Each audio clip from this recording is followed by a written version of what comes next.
What about Japanese American incarceration, which really messed up the Japanese American families? What can you Mhm. tell us about that history? Well, in retrospect, it was a psyops. It was an experiment in social engineering. I write about this in this book. An anthropologist, well, I don't know if she was an anthropologist. I think she was a economist. Uh, Got a huge grant from the Bank of America, A.J. Giannini, and some private foundation. I can't remember offhand exactly, but she got funding. And her name is Dorothy Swain Thomas, and she brought in a whole team of social scientists and put them in. They were most of them were internees, by the way. They were Japanese American internees, like Richard Nishimoto. He was a he had a BA degree from Stanford University in engineering, but since he was Japanese American, he didn't get any callbacks. No one would hire him. And then World War II came about. He was in an internment camp. Dorothy Swain Thomas said, I have this grant, Richard. Why don't you do all this documentation, interview all the internees? And they were going to write it up. And they did. And the University of California Press published it. It's called The Spoilage. It's still in print. And then they did the second volume called The Salvage. Now, when I was a green scholar, I said, okay, this is social science. It's legitimate. They wanted to learn something from this really bad situation. But older and wiser and having done much, much more research, I realized that what Dorothy Swain Thomas was doing was documenting a real-time social science experiment for captive populations, and that information can be used for further application in the future. So that's quite, you asked me, where do I diverge from my colleagues? That's one main point there, because they're still into it was a tragic mistake and a constitutional violation, and everything's okay now.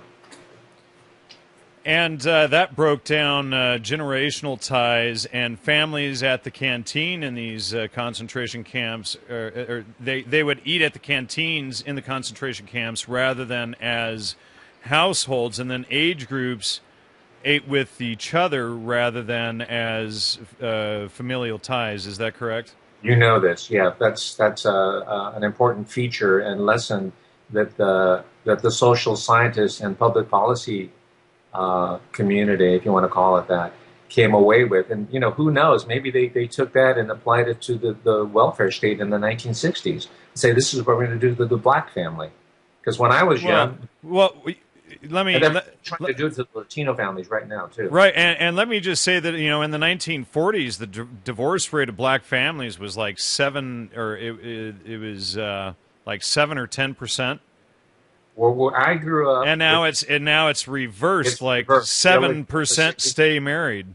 I grew up in that milieu where all the black families, there was a mother and father there. And same with the Mexican. So I lived in a segregated community because I'm not white, right? Because I'm old enough to have seen this and lived through this. And you're exactly right. They are just moral, upstanding, just average people. And within my lifetime, I've seen a complete reversal. I've lived through this. I've witnessed, eyewitness. I can bear eyewitness testimony to this very fact that you are alluding to. And this has been engineered, and it very might well have come out of the social science experiments called the Japanese American internment, which was funded for that purpose. In fact, that's even in her research grant, the language that this could be used further for refugee relocation, or in the case of displaced persons, disrupted by war. We could use this information. That's how she got the grant. All We're talking right. about, by the way, she was married to W.I. Thomas, and he did something on the Polish peasant. He's a beacon in American sociology. He was also a kinky guy, by the way, as well. All right. And how has the U.S. government ever apologized to the Japanese community for what it did? They apologized. This is under the regime of President Ronald Reagan, 1988, the Civil Rights Act of 1988. They apologized, and they gave each of the surviving internees $20,000. That's it. And now there's a public education campaign.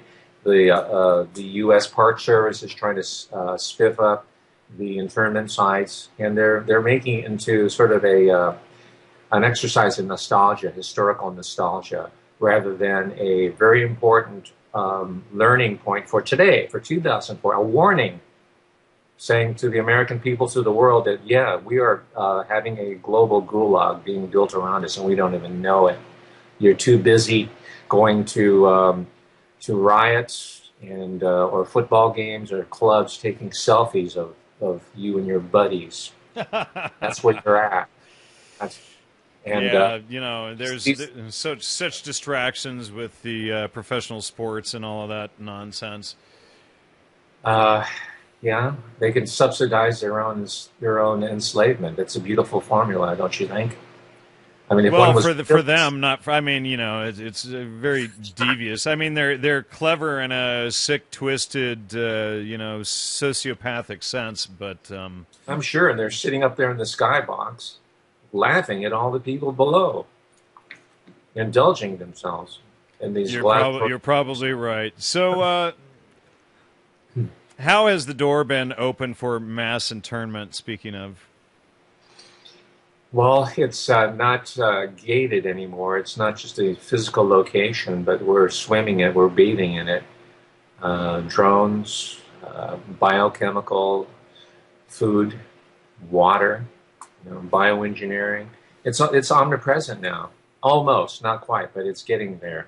So again, we shouldn't be looking. Well, we should, but we can't strictly be looking at physical sites, FEMA camps, and barbed wire and I mean, sure, they're there, right? well, you know, Aldous Huxley's greatest trick was to, you know, get the masses into subservience without chains and through drugs and Sure. all of this stuff, because you know they're always rethinking, and you know they come out with, you know, it's like a software program. You know, this was, you know, mind control slave, you know, program 1.0, and then they realized that they could ditch the shackles and the slaves would stay around if they, you know, did some other stuff, and let's make them think that if they vote once a year they're free, you know, and then, you know, that we'll give them the illusion that a democracy is the same thing as a republic or whatever, when it's, you know, just control of the mob and you know, these sort of things. So they basically have just perfected the internment, and they get the slaves to believe that they're actually free. Hmm.